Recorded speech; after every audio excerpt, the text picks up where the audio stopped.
Okay, good afternoon, everyone. Thank you for joining for this very special Chabura session. Thank you to those who are here live and to anyone who's going to be watching or listening to this later. I'm very, very excited for this one myself, and I'm excited to be introducing Israel Mizrahi, who is the owner of Mizrahi Bookstore located in Brooklyn, New York, which houses over 500,000 books books of Jewish interest from rabbinics, Jewish history, Jewish culture, and it's a famous bookstore known for its breadth, really catering a whole wide range of interests. And his bookstore tends to serve as also a gathering place for scholars, book lovers, and anyone looking for literary resources of Jewish heritage and traditions. And I've had the privilege to have been to his old store, and I saw it it was a maze, but it was incredible. It was a very much an experience. And I know that he's moved in somewhere else, and we're looking to partner up and do events there. But I strongly encourage anyone here and anyone listening to visit this Mizrahi bookstore. You'll find treasures in every corner.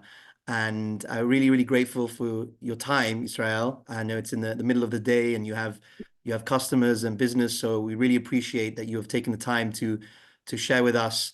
We're going to be focusing on, you said the printing press, I think, and how it shaped the Jewish world. But anything that you could show us, anything that you could tell us, we're all ears, and we really appreciate that. So thank you, and you let me know if you want to maybe take questions at the end. I think we said maybe if anyone has a question, feel free to like put it in the message, and if it's on topic, he'll take it. If not, we'll leave it to the end. Does that sound good? Yeah, sounds great. Great. Thank you, Ravi, and thanks all for joining.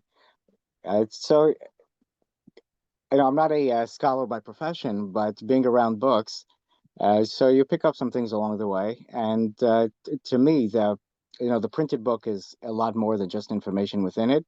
I find that, books, especially in the early period, so there's a lot of elements that were involved in getting a book to print. So you had to write the book, but then you had to find funding for it. You often had to travel to a place that you can print it. You had people that sponsored it and people who pre-subscribed to an edition.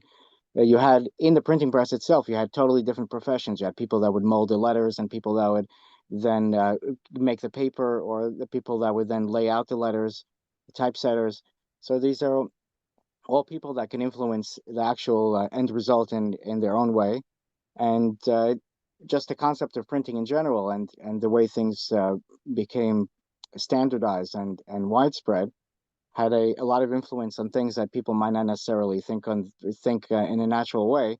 But I thought touch I'll just touch on a lot of these different subjects, not necessarily coming to a conclusion on any of them, but just to broaden people's ability to think about printing in a little bit of a different way. And there's no shortage of examples, but I'll start just as a general history of printing. So as most people are aware, so the first printers were Gentiles, and Gutenberg published his Bible in the middle of the 1400s.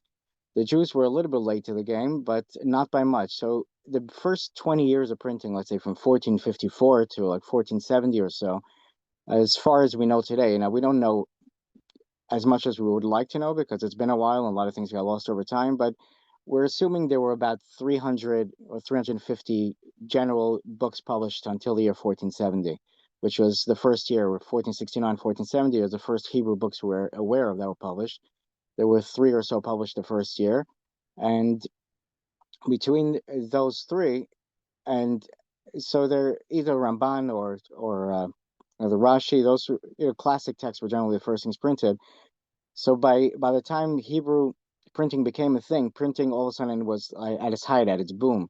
You had 400 books published every year for the next few years, and by the time the year 1500 came around, we're assuming there were about 30,000 unique titles that at least were published. A lot of these titles, especially the Hebrew ones, they only remain in one copy or a fragment of not even a complete copy, sometimes even just a page. So we're assuming there are a lot more that were lost with time. Sometimes the only one that survives is like one page that's in a free end of a book, or that was used as padding or used as or erased sometimes even, and then rewritten over. So today with technology, you can sort of look back and see what was there before.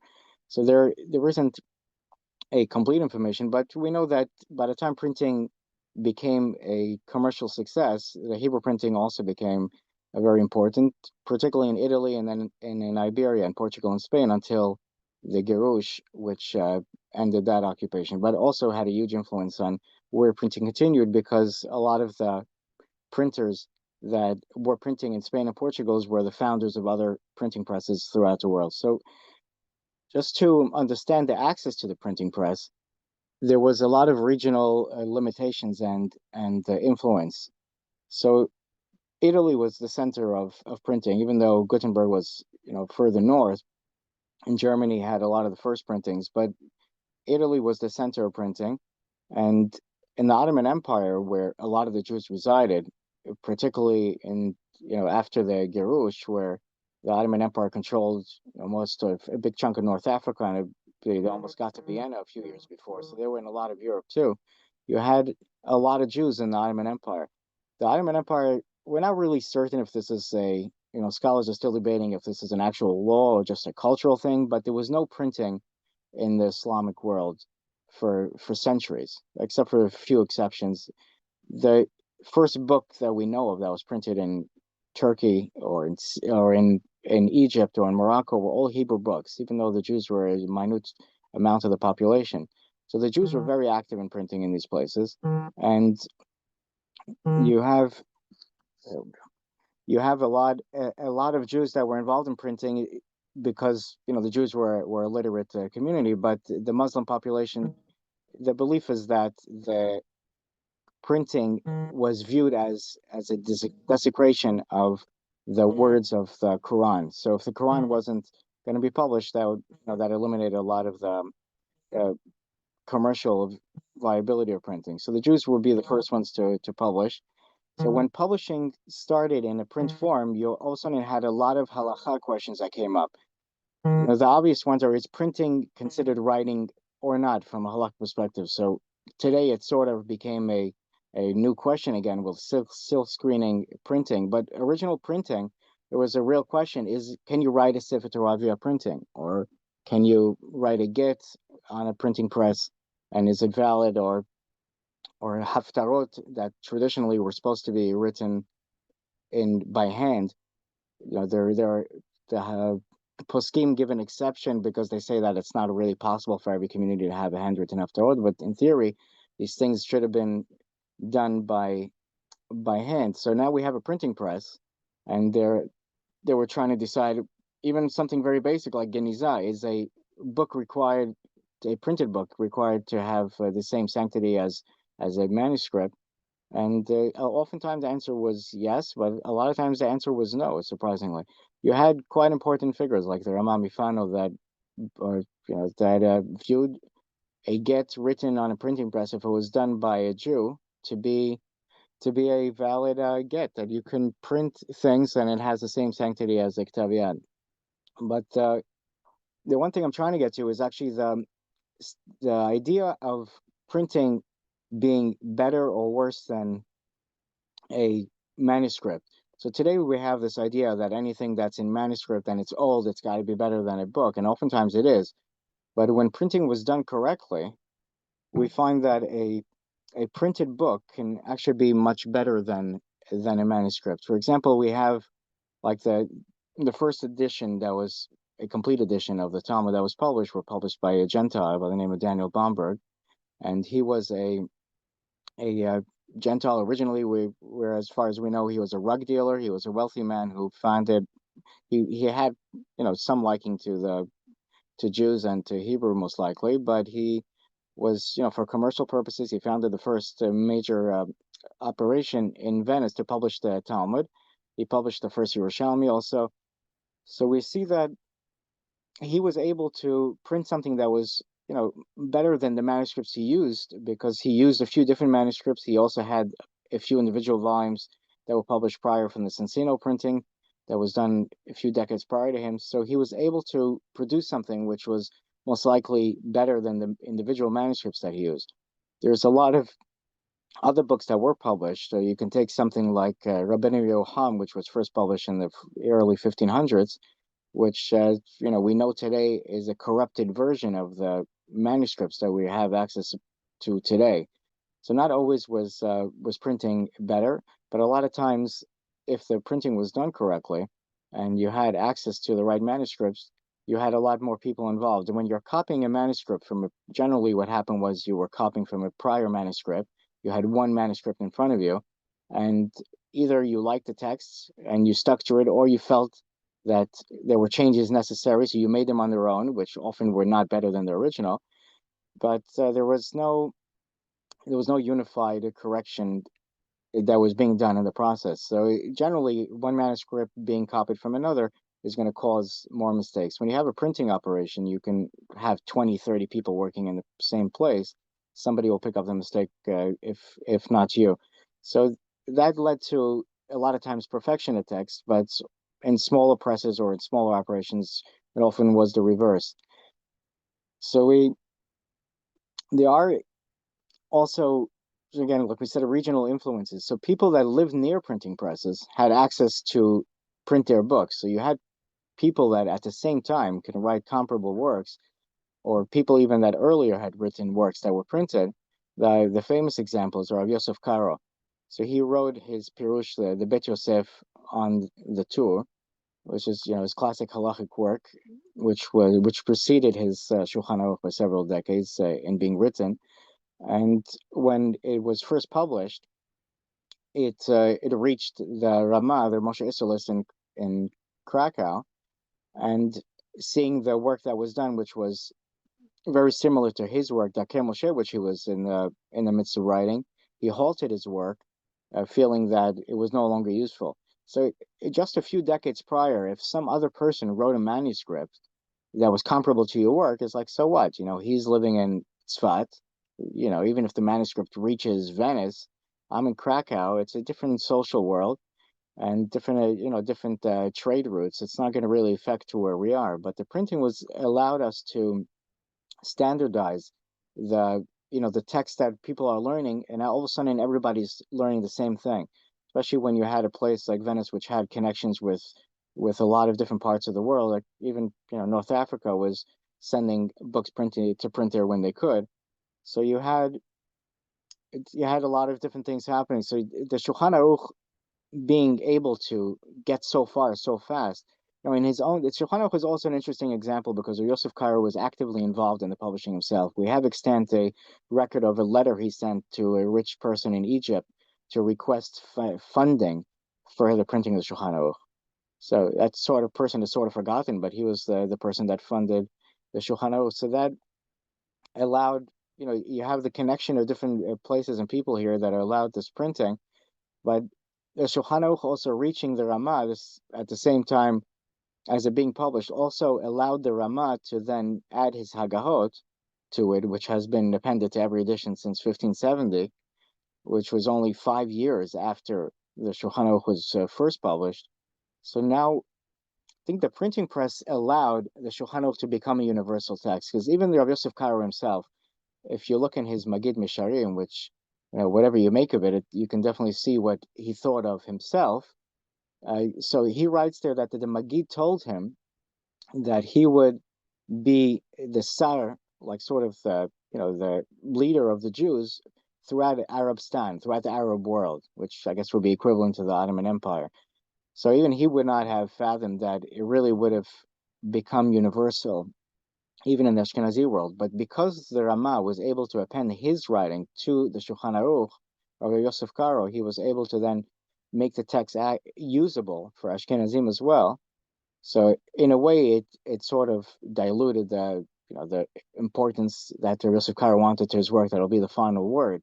But on the other hand, I think without that, the book would not have become a standardized text for all communities. So the printing definitely had an ability to do that. The Shulchan Aruch was quite an achievement for a living author to do it. Yosef Karo lived till I think 87, and he was active. His Pirush on the Mishneh Torah was published also in his lifetime. He died in the process. The fourth volume was published after he passed away. And he was the Shulchan Aruch, for example. He lived to see quite a few. Even by 1567, I think there were already 3 editions published that year of the Shulchan Aruch. So that was very fast. And when you have manuscripts being copied by hand, it would have taken, probably 500 years for 5,000 copies to be published. As for numbers of books published in this period, we don't have like concrete evidence on everything, but from the books that we do know, the average was probably like 1,000 to 1,500 a book for an average book. You keep in mind that every book that was published meant that every individual page had to be typesetted individually. So once you're doing all the work, it's much easier to just publish another copy of the same page. So as long as you had the funding, you published as many as you thought you can sell. So they're generally 1,000 to 1,500. There were other things like a more popular text, like a Talmud or Siddurim, which we know were printed between 3,000 and 5,000 books, even by the early 1600s, which was quite an achievement. So now all of a sudden you have thousands of people that are able to read the same text. But in the same time, while all this is going on, you had Jews in North Africa or Syria, or forget about Asia, or especially the Sephardic side of Asia. There was no access to printing at all, and we know, there are remnants of a lot of works that were written which are totally lost to us, because time does its thing. Manuscripts don't survive as well as books. It's a sort of a reverse of what we would expect, because sometimes you go to a museum or you see an exhibition and you see like a gorgeous medieval manuscript, and you're like, this thing could last forever. But those are the ones that survive. The ones that were published on low end paper, or just done as a cheap job, are generally not the ones that people saved or ran away with when they got kicked out of a country. But the general manuscripts back then did not have as long as a lifespan as a printed book today. You pick up a book printed 550 years ago, and it's generally in perfectly usable condition. They were not printed on the paper that we have today. They were printed on something similar to a currency of today, on cotton or different cloth material. So these things are able to survive forever. So that changed also the availability of books. So just one anecdote, that Chaim HaKohen Varam was a Talmid of Chaim Vital, lived in Aleppo. In the early 1600s, he was very active. He wrote quite a few books, some halachic, some Kabbalistic, and he intended to publish them. So Syria had no printing press in Hebrew until 1860s or so. So he had one of his books sent to Venice for publication. And he writes in an introduction to a later work of his that he heard no word back. So he was stuck without his manuscript, and he's still stuck in Syria. He rewrote the book, and then he went to himself to Venice to publish it. So he's on a boat, he writes, with his son, trying to enter the port in Venice. The prevailing wind conditions were not favorable. They were stuck at sea right near the ocean for a few days. Meanwhile, we had some pirates from Malta that were patrolling the area. They boarded the ship. He jumped ship, managed to swim to shore, but his manuscripts were stuck on board. He arrived in Venice, and again from scratch, he writes, wrote his books again, and then published several of them. So in my rounds of viewing libraries that got offered to me, I ended up in Queens a few years ago, and there was somebody there who told me that his grandfather was a dentist and had received a few books as payment for dental work that some rabbi needed that he couldn't afford to pay for. And I pulled one of the manuscripts that he had off the shelf, and indeed it was an original manuscript authored by Chaim HaKohen in his handwriting. So it's a fascinating thing. First of all, it's 400 years for this to survive. But then we're left with the question, was this the manuscript that he originally sent to Venice that was lost? Was it the one that ended up stuck on the ship off of Venice, or the one that he rewrote and never ended up publishing? There was a second manuscript of this that survived as well in his handwriting, that's in JTS, which was viewed by the Chida at some point. He writes about it, and clearly not at JTS. It must have been somewhere in Europe at the time, but he saw it, and somebody had since in the last few years, somebody did publish this. So it's these things are out there. But it's just just to give an idea of how hard it was for things to be published. And so it was the case for hundreds of years. In Morocco, there was no Hebrew printing between the year like 1517 or so, which we had a few books printed there, which are all exceedingly rare and were published by people who came from Portugal with their printing operation. You had a few books published in the 1940s or so. That's when printing in the mid 1900s books were started to be printing again there. But you had a Ben Shimon, who was chief rabbi of Egypt and a Moroccan born, who lived in Yerushalayim and then in Egypt. He arrived roughly 1887 in Morocco, back to visit his hometown, and he describes how he came and he saw manuscripts being thrown around, just lost to time, with lack of interest of people of the people there, because nobody really knew what to do with it. Things were getting worn out; they're not so usable. There's no way to print them. So he founded an organization called Dovev Siftei Yeshanim, which the Ibn Sur family were involved in it, and they later accumulated a lot of manuscripts, which was probably until today the largest accumulation of Moroccan manuscripts that ever existed. And they they had a whole group of people that founded an organization specifically to publish Moroccan Chachamim Sfarim. It was just a side note. So he founded this organization. One of the first books they published was a Sidur called the Havat HaKadmonim, which was the original Nusach of the Jews of Morocco. And then he published the Ya'avet, Rabbi Yaakov Mansur's Teshuvot. And in the introduction to one of the two volumes, he writes that there was some good news he heard, that there was another organization published in Galicia, in Husaytin, by a fellow named David Frankel, who was a pretty famous bookseller at the time. He founded a lot of the Hasidic Rebbe's court libraries. It was important enough that in 1938, after Hitler took over Austria, Eichmann paid him a visit in his bookshop to tell him that he better leave town. He ended up in New York. He died in the middle of the war, but he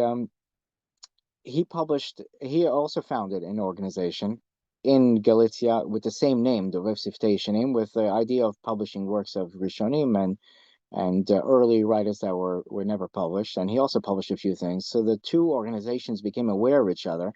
And back then, copyright was a little bit different. So the Chacham Ben Shimon writes that I was excited to hear that there's another organization that has similar aims to us, and we decided that we're going to join our efforts.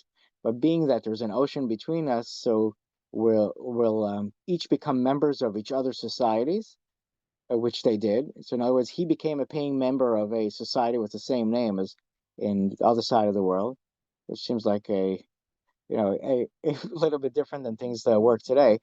But and from then on, each one took on a clarification on their name, and so the Moroccan one was called Dovev Siftei Yeshanim of Morocco, and the one in Galicia was called Dovev Siftei Yeshanim of Shaitin, of Husaytin there.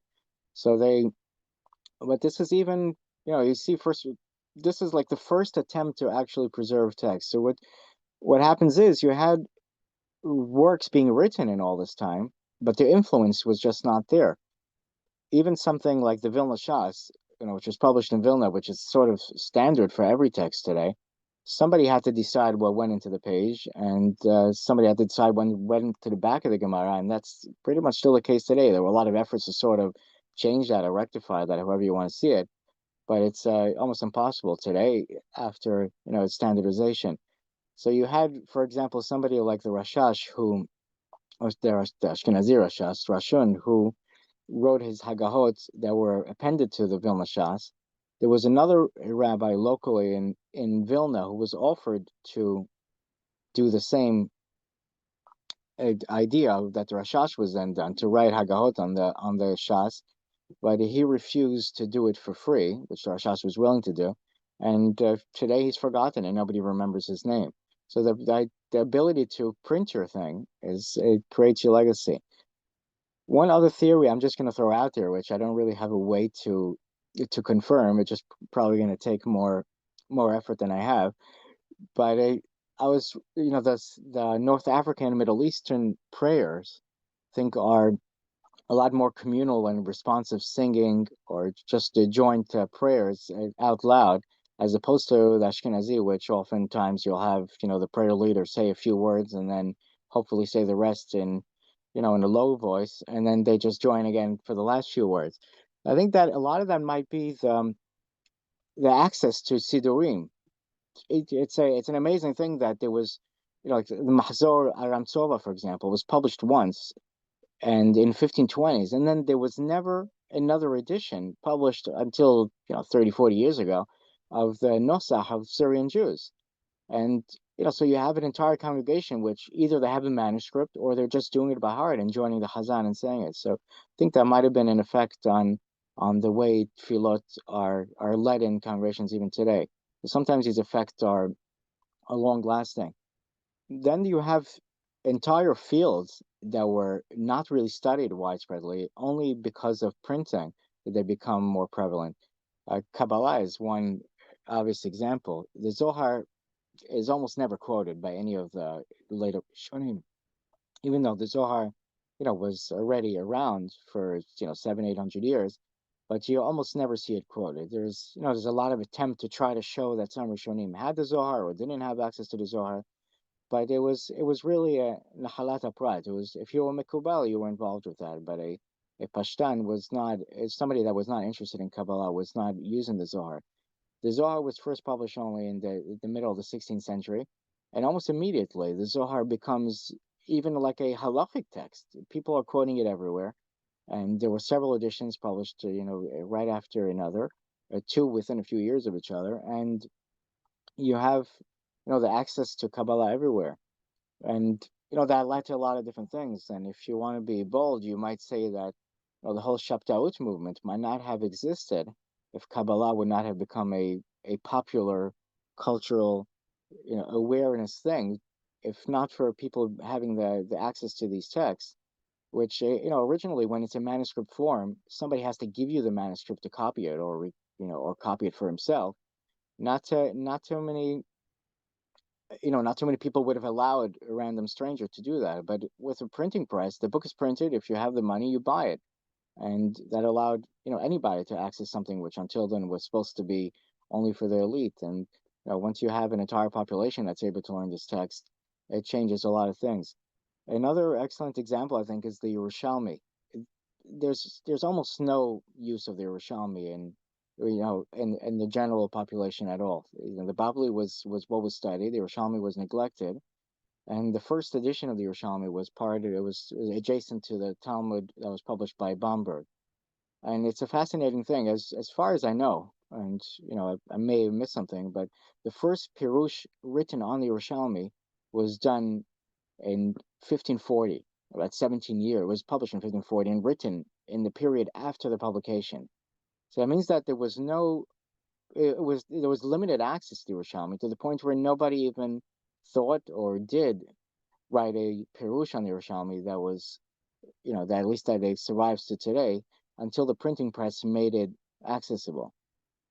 That's, it's quite a profound thing, because you have now the Yerushalmi as a standard text, and you have people doing Yerushalmi Yomi. It's been translated to English, and Yerushalmi is quoted even in halachic text all the time. But that's only possible because the printing press sort of revolutionized that, and allowed to allowed it to be used by pretty much everyone.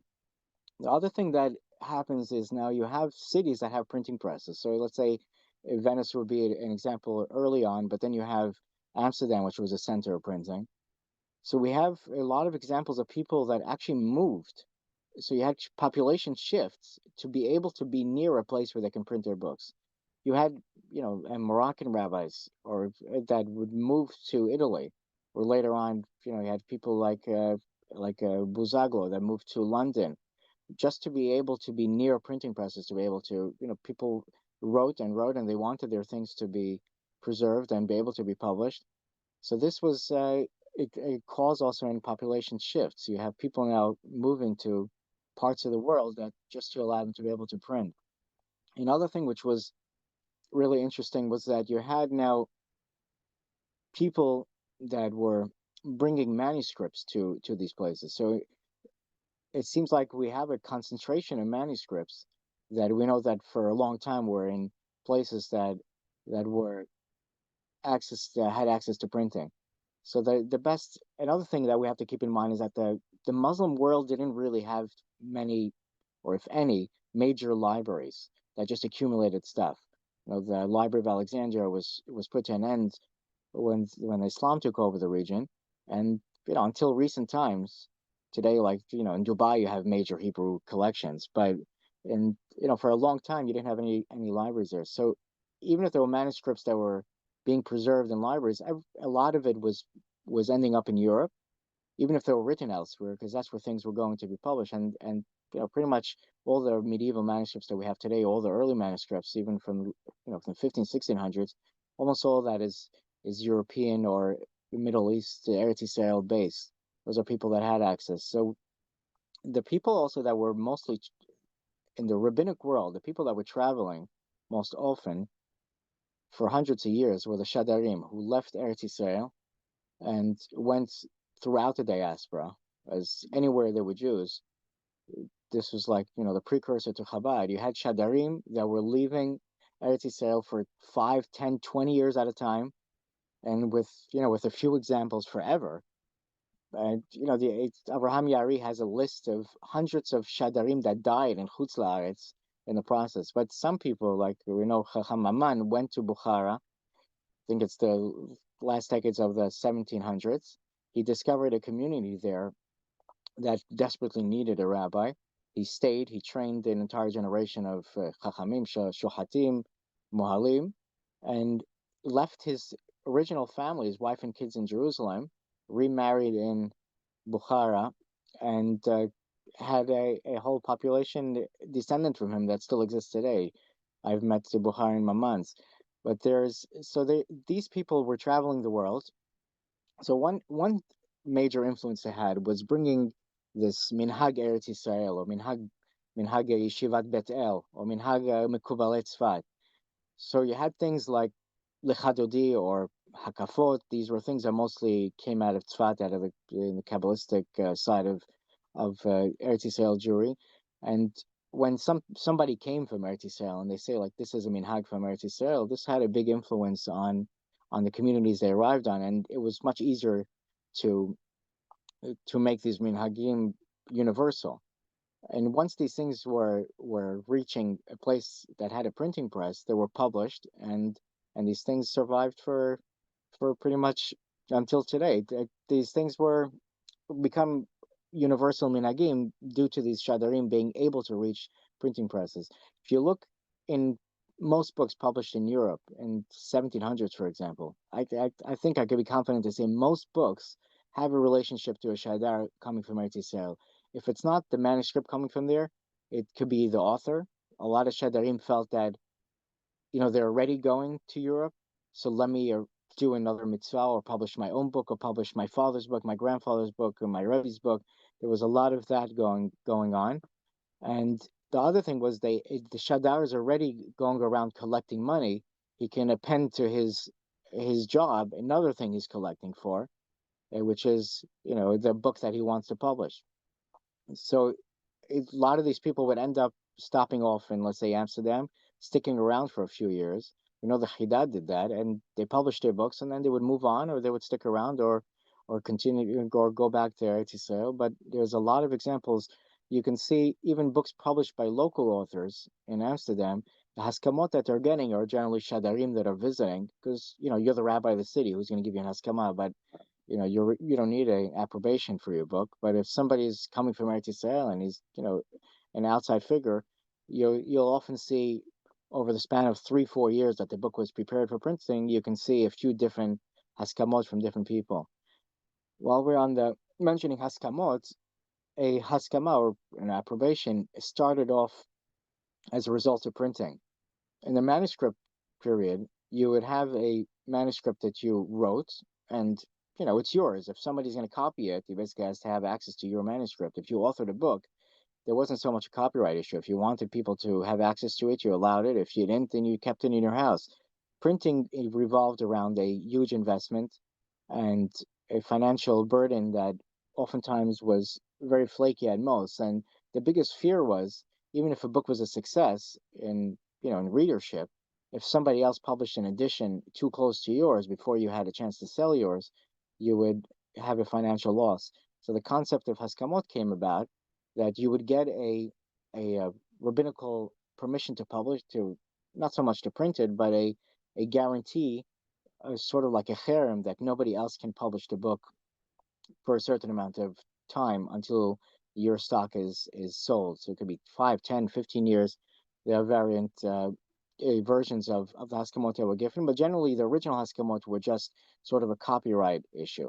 Eventually, the Haskamot evolved to becoming also a approbation to the actual book, allowing the book, recommending the book, and that sort of evolved into a world of its own today, where today it becomes like you're haughty if you don't get an approbation of a book. Like, who do you think you are that you can publish something without Haskama? But for hundreds of years, it was sort of reverse. It was, like you want to get like a blurb on the back of your book by somebody famous, you looked for a Haskama, but not everyone did. But that's the way it evolved. Another thing which is just totally a result of printing was censorship in a government version. There was self-censorship was always around, and Jews were always aware that a Gentile might come across his manuscript and see it, or if he didn't nobody wanted to be accused of heresy and banned from the community.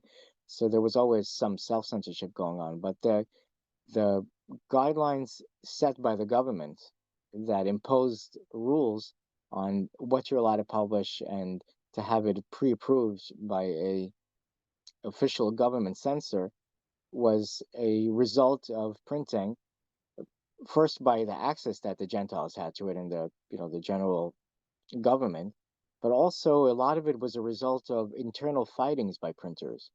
So we know the banning of the Talmud in Italy, which was not just the Talmud, but a lot of different uh, related texts were banned, and everything that was published after that had to be pre-approved, and even things that you have in your house, you had to get permission to keep, which, a side note, allowed us to today have access to records from the governments of a lot of these Italian states back then that have lists of the books that each person had, that the official censor went through. So we're able to mirror what people had in their libraries back then, which is a fascinating thing. But the idea that somebody had to approve what you're allowed to print all of a sudden changed what you're allowed to write. So we have textual emendations in books which are still around today. A lot of parts of the Gemara were removed for reasons not to offend Christianity. You had entire entire fields which were sort of off limits. Chot Avodah Zarah, or just anything that made people uncomfortable, like regarding governments, for example. If nobody wanted to talk about the chiyuv or lack of listening to governments, so you had entire fields of study that were sort of lost because the printing now made it an official thing. Until then, you can copy something in your house and just it just sort of survives. But you have another topic which is interesting, is the unique nushaot. You have, for a long time, each community sort of just dealt with its own unique needs. So if you lived in Alsace-Lorraine, and in France or Germany, depends whose team you're on, you had your own nosach, and you preserved it because nobody is coming from outside of the community and bringing in their own prayer books. If you live there, you've been there for 50 generations, and you had your own family tradition, and if you needed another one, you copied from your neighbor's siddur. But once you had printing, so two opposite things happened. First, you had commercially available, much cheaper siddurim, which might have been a different nusach than your own. So, like in Amsterdam, they would publish something that's a nusach Sfarad or nusach Ashkenaz, and then pretty much everyone in Ashkenaz now is using the same siddur. So that standardized a lot of nuschot. But you also had the printing of very specific nuschot, like the Jews of Carpentras. They had their own nusach, and they were publishing their own liturgy, which exists today only because they printed that. Otherwise, it would be totally lost to time. So you had, you had a lot of different nushalot that were being published, but even until today, you have the art scroll nusach. The art scroll standardized nusach Sfarad, nusach Ashkenaz. If you go back in time, the nusach Ashkenaz, for example, you had various different editions, and if you go back to pre-war, you would have a lot of books that would have a printed text, and then they would have a, in parentheses, variant text that some people say, or this community says that.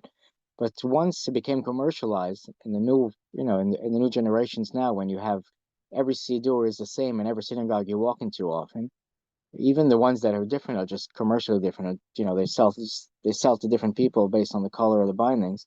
So you have, the standardization of the nushaot, which is something that's also very hard to change back now. You it's very hard to convince people to go back to a nosach that they've been praying since they're young, but that's really just a result of the printers wanting to standardize one text so they can print one book for as many people as possible. But so just to round off, I'm just to convey the idea that the printing really revolutionized how people are learning, especially where the access was or where it wasn't. Like another, you had like the Tosfot Yom Tov, which was published in Prague by the author himself in two different editions he was able to print on his own. But at the same time, you had the Milchet Shlomo, which was written on the Mishnah and in by a Yemenite rabbi in Yerushalayim, and Ahava B'Tanogim, written by Rabbi Abraham Azulai, also in Eretz Yisrael. So you had comparable texts, but because one of them had the ability to print it, because he lived in an area where printing was available, the other two were forgotten and not published for hundreds of years. And even till today, the Tosfot Yom Tov is on pretty much every standard Mishnah publication.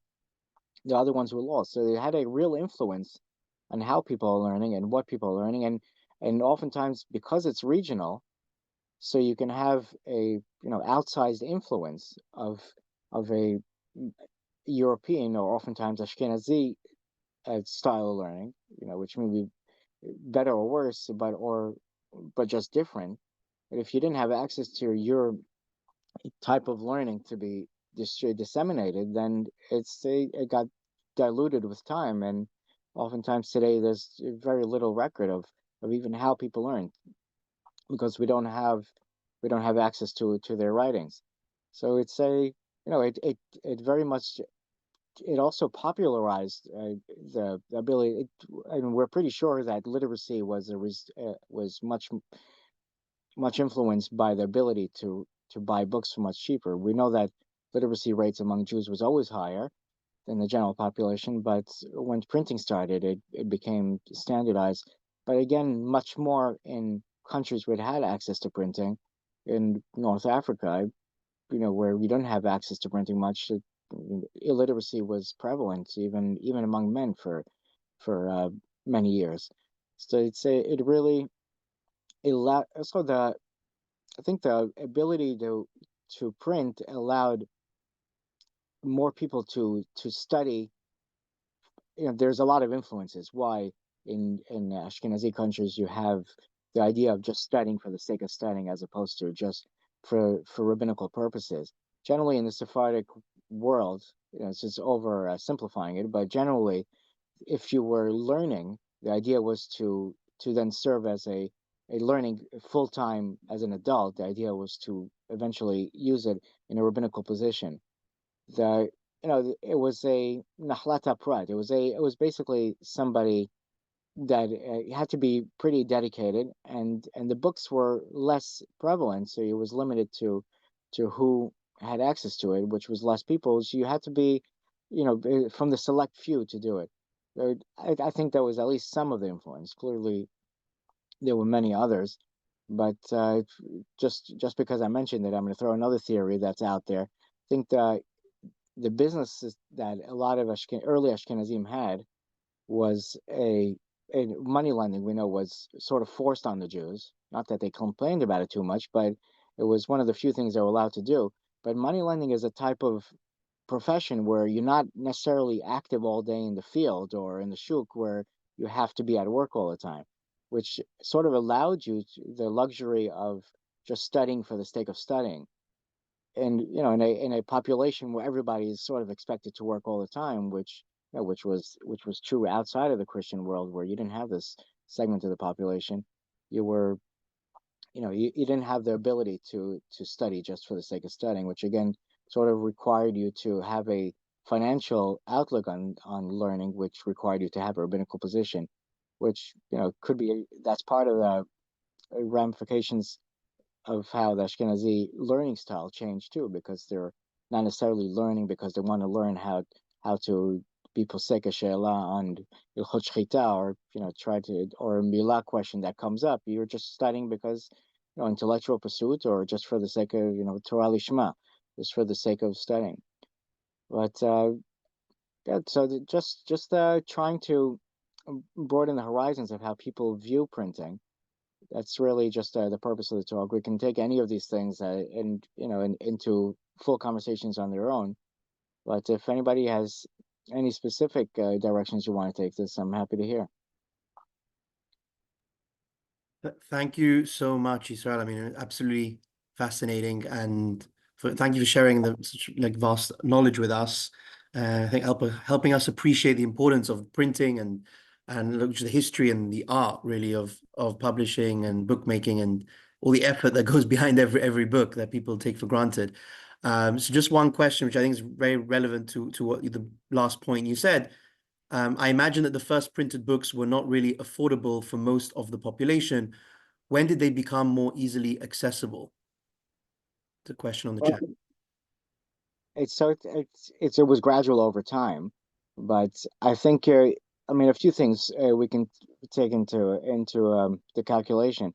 If they're printing like 3,000 of a Siddur, and let's say in Amsterdam, let's say in the year 1700, or we're printing 1,500 sets of the Gemara in Amsterdam in 1640s, the Benvenisti edition. So that means that we assume there's at least a few thousand people that could afford this, that would want it. So there's various numbers going around. I think they say a Bamberg Talmud set, or if I heard, was estimated to be about 9 months' salary of an average person, which is a lot of money, but it's still way less than what a manuscript would have cost at that time. Because an individual book, an individual volume, could be a year's work of somebody's, of somebody writing it over. So if a full shas was 9 months of somebody's salary, so a full shas in manuscript would be 20 years of somebody's work. So that would be 30 times that. It's a lot. It's a big difference in price. But even if it didn't allow everybody to own it, it allowed communities to have libraries. And like I mentioned before, like our records that we have, censor records, or we have Inquisition records of people's libraries, it seems that it wasn't rare for people to have a few hundred books in their house by the late 1500s. On the other hand, if you had every book ever published in the year 1550, your library would still be smaller than the books I'm seeing behind some of the people just on Zoom here. You probably have more books than the largest library in the year 1550, just by that, the sheer amount of literature that's been published. That's another thing that we should notice, though, that the ability to publish allows you to also publish things which are not necessarily important. If you had money, you can publish anything. So, the other thing that you want to look at back then is saying that, yeah, it was very expensive to print still. It wasn't cheap like it is, today. But to see what they thought was important enough to publish and that people would have bought is really interesting, because you wouldn't, I mean, the classic texts were the first things published. Like I have here in front of me, I don't know if anybody can make much of it on Zoom, but this is an Inkunabio. This is a Arbaat Turim published by the Cincinnati Printing House in the year 1485. So this is rather early, but as you can see, the paper is perfect. You can still use this. The text is clear as any day. But they were publishing things of this nature. It would be Mikraot Gedolot sort of names that you're familiar with. That was the first things published. But on the other hand, you had Mahbarot Emanuel published, or you had Mishle Shualim published. These books are proverbs or general literature, and people were publishing this very early. So that means there was enough of a interest So it's for people to buy things for leisure. So as you know, it couldn't have been terribly expensive. But yeah, I mean, over time it got much cheaper to the point where by the late 1600s already, it's not that long into printing. You had a lot of people complaining that there's too much being published and there's a lot of stupidity being published. Today we look at anything that was published in the 1600s. Oh my God, that's like early Aharon. But even their contemporaries were making fun of it at the time. I mean, not clearly you can't impose that on every book, but there definitely was stuff then that people felt were not worthy of being published. So it had a huge effect.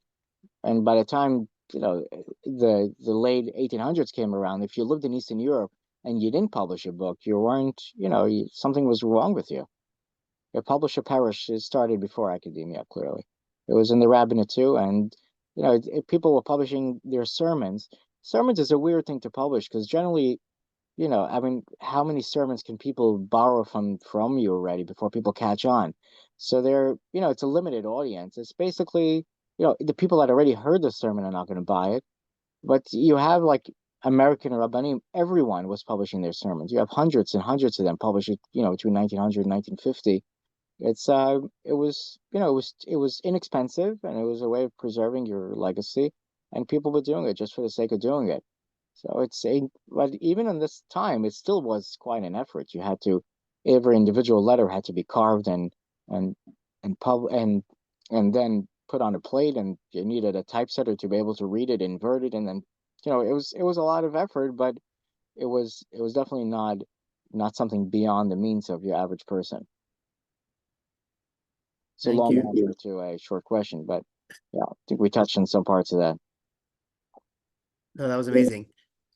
Before maybe anyone else has any questions, but maybe I'll just jump in. How did you get into this field? Like, what drew you to this? Because I mean, you're obviously passionate about it, and it comes through. Is there a Well, to story? I mean, to me, it's really the idea of the Jewish survival is astounding to me, and Jewish history is really a miracle in itself. But every individual community, every story is fascinating to me. I'm interested in halacha and also in the development of halacha, and to me, to read an 18th century response of a rabbi living in Turkey, I think it's the best way to understand how the communities actually worked and who these people were, especially in the Sephardic world where the questions were real questions generally in the response. So not always was that the case in the Ashkenazi world. But you read through somebody like Ham Yosef Misas's Teshuvot, where by the time you're halfway through the first volume, you already know who the troublemakers are in town. You know who's fighting with his wife, which guy is borrowing money from everybody and not paying. You get a real sense of what the rabbi was doing and how he looked at each situation and dealt with them. And you can see also the same questions come up in every community, and you can often see how the answers were different. Oftentimes, in the response, they'll even note because of this and this factor, which by the time you get to like a Yalkut Yosef, where this is the halacha, it's very different than when you read a response. So I'm very interested in that. And then, between that and memoirs, you get your interest. But the real answer, which is not politically correct, is that if you love books and you hate people, you end up a bookseller. So it may happen to some of you too. Just watch out. But yeah, but other than that, the books. I mean, having a bookstore also has a real advantage that I can go a whole week, from Sunday till Friday night when I end up in shul, and every person I met is intelligent and has what to offer, and they're the experts in their field, and you live in this mirror world where everything is just perfect. And then you come to shul and then you realize that it's not everyone. But maybe the Chabura Minyan is different. I'm not familiar enough. We should start one in the back of your bookstore. But Yeah, I do sure. remember going there and the people, it was great conversations. I was like, wow, I could be here all week. It was actually a Friday when I went to visit, and Shabbat was eventually coming in, and I had to drag myself out. But otherwise I would have been there, all night. I'm just wondering, I mean, first of all, we appreciate as well, like I know you care about, preserving text and finding gems. When I remember you telling me when someone passes away and they've left like a library, you make sure that there's nothing that is getting lost. So we also, appreciate that. Is there anything you could share with us, our viewers? I know you showed us right before the Ben Ish Chai. Any other things around you and your desk? I know they're always. Yeah, I mean, there's always stuff around. I can just pull things up. Just actually, you know what? This is relevant to what we're discussing here. This is a letter written to Rav Yisrael Lipschitz from the Ram printing house in Vilna. So they're writing to him about his Pirush on the Mishnah, which was Tiferet Yisrael, which he wanted to publish, and they're discussing the shortage of paper and the ability to source paper from different places of different qualities. And they said their local mill burnt down, and so they're going through different conversations, and they're responding to his saying that he writes to them that we're not sure if to publish it in Vilna, because if I publish it in Vilna, I can't export it to Germany, and I want to be able to sell it in Germany as well. And the truth is, he didn't end up publishing in Vilna, even though we have this letter where he's corresponding and discussing the pricing with them. He ends up publishing it in Germany. Only a decade later was a edition published in Vilna. So you have here you can actually visualize the history of the printing. But here's another thing that you see, when you're able to handle an actual manuscript. So here's the Kaf HaChaim on the Ilchot. This is Ilchot Kriyat Sefer Torah. So first of all, you see his thought process. You see his erasures. You see his different inserting on top of the lines, inside the lines, on the sides. It's a thought process. It's not just writing or copying a text. But another thing you'll notice also is in light of his being a sofer as well, and this was also common in the Sephardic world, he's writing under the lines. I don't know if you can make it out from there, but he's writing under as opposed to above the lines, which is more common today. Or you have something similar from Moshe Feinstein here. You have his Divrei Moshe. You can see full thought process going on. You can see his crossing out text, his corrections. You can see it's not something that's like totally neat. He's thinking and learning, and he's writing. This is from his Divrei Moshe. So you can see a lot of things that as you come across them. But yeah, just to describe what the store is like, just so you get an idea. So apparently it's easier to buy books than to sell books. So I end up with a lot of things. But this morning I went for a second time to a house in Scarsdale, New York, and I picked up. When before going there, I asked him how many boxes to bring. He says 10 to 20 boxes probably should do it. I picked up 75 boxes from this house. It seems like people have a very hard time estimating how many books they have, especially if it's not your collection and it's your father's collection and you're illiterate. But so on an average day, I'm probably getting, an average week about 10,000 books.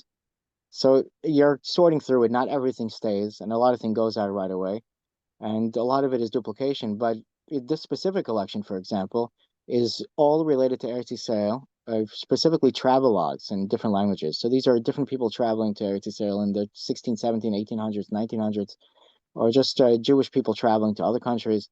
So there's a lot of important early things. And then you have just lots of missionaries visiting Palestine or geographies of Palestine. So what you realize is that as much as books as you see, when you get somebody that specializes, you can all of a sudden find 1,000 books that you've never seen before, and it's all of Jewish interest. So it's fascinating. Like a few years ago, I bought a collection of a coin dealer who specialized in ancient Jewish coins. So in one swoop, I got 500 unique titles on Jewish coins. Basically, anything that was ever published, this guy had. And it fills in entire gaps in the stock of the store. You can have an entire section that just develops overnight, which makes it a bit hard logistically finding space for this thing. But as long as, and then this also can develop new customer bases too, because people are interested in specific fields that I may not have. But once I get in a collection like that, so you can meet new people and broaden your stock and broaden the customer base too.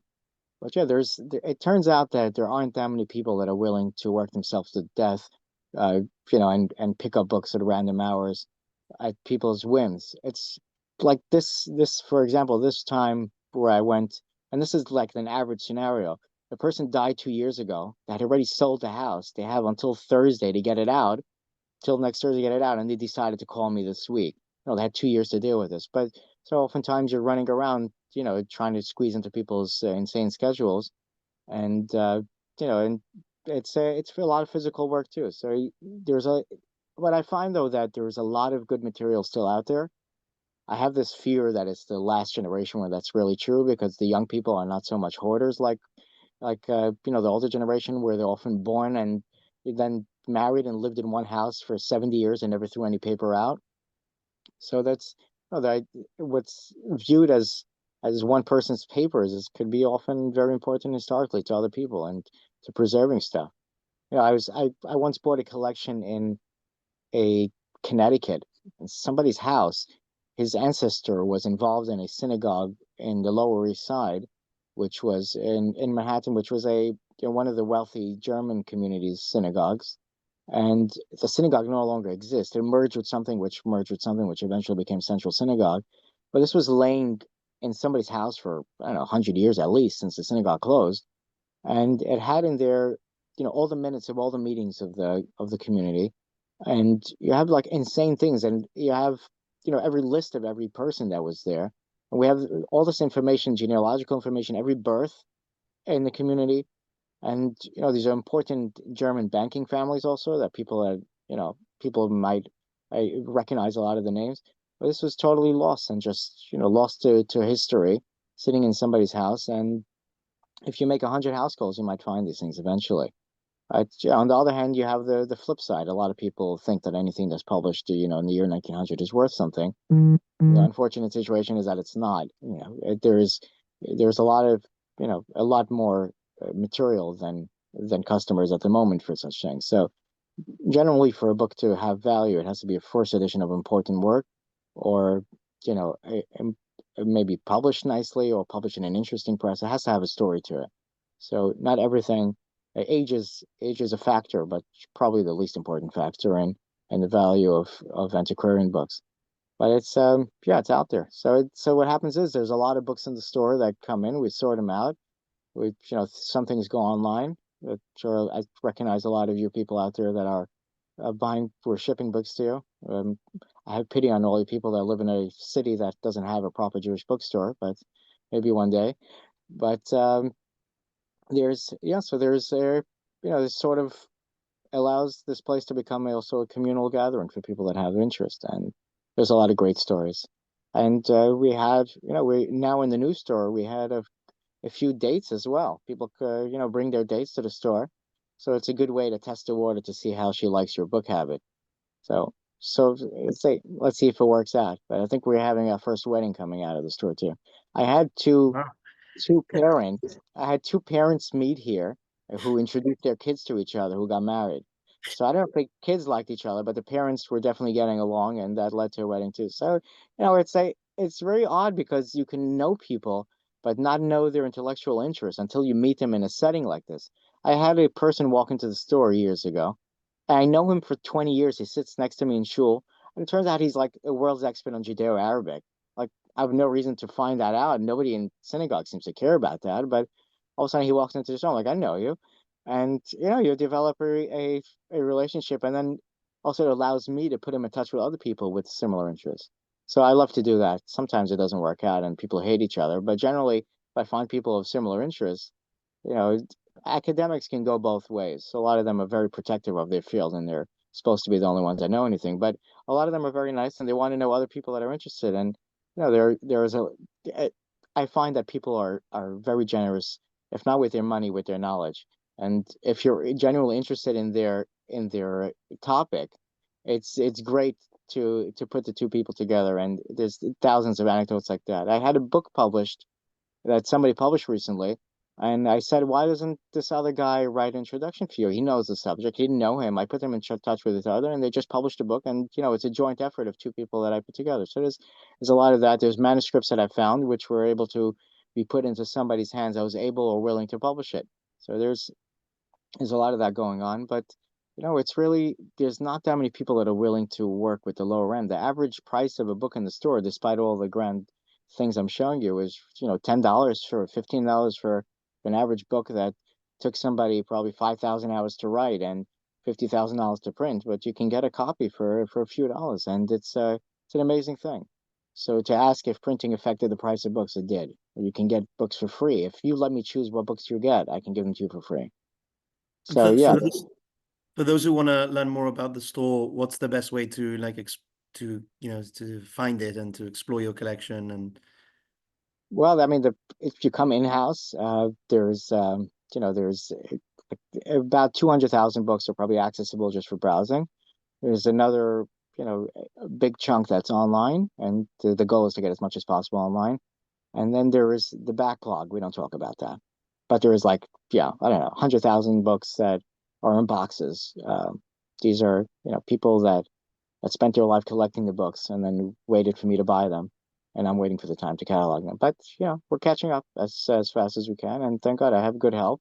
We have, this is a dangerous thing to mention because it's sort of a select group, but we have a chat which my assistant runs, which we add on new books that come into the store. We're adding in like 50 to 100 titles every day.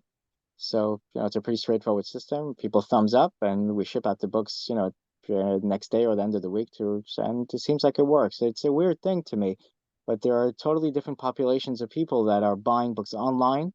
There are people that only buy books in the store that want a book they can touch it before they buy, and there are people that only buy in the chat. But that the real way people come to the store is it's networking. I've never advertised. I do write a lot. I mean, I write in the Jewish press every week. I have a column there. It's generally just about an interesting book, and I'm writing not so much about the content, but more about the story behind the book, or the publisher, the printer, etc. And there's a lot of fun stuff going around that. But it's generally finding out through somebody else that that's interested in books. So that's how we know. And when I have people that come here, like, oh my God, how come I didn't know about you for 10 years? Generally, it's an indication that they're antisocial and they don't have any friends, because otherwise somebody would brought them here. The only thing is that I find that people find a bookstore and then they feel like this is my secret. I'm not going to tell anyone because when that book comes in, I don't want anybody else to take it. So we're going to have to try to work on people's, goodwill with that. But maybe maybe some of the moralists on the Habarad group can work on that. we'll work on that. We'll work on that. Mark, do you want to we'll take the last question? And as I know, we didn't want to take too much of your time, Israel. Thank you.